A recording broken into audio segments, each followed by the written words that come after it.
Hello guys, welcome to my another mini vlog. আশা করি তোমরা সবাই ভালো আছো। আমিও অনেক ভালো আছি। কাকুর বাড়িতে মন্দির প্রতিষ্ঠা এবং গৃহপ্রবেশ হচ্ছিল, তাই ভাবলাম তোমাদের সঙ্গে ভিডিওটা একটু শেয়ার করি।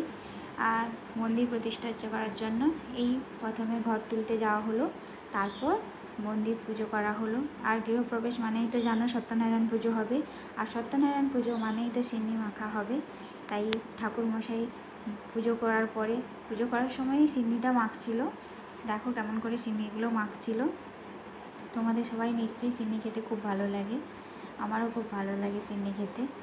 আর পুজোর দিন তো নিরামিষ, তাই খাওয়ার আয়োজন করা হয়নি।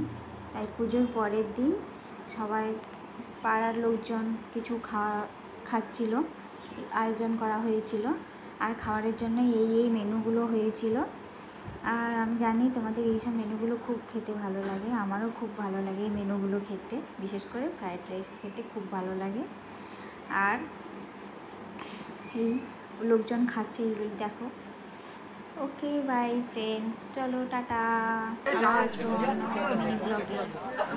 হ্যাঁ না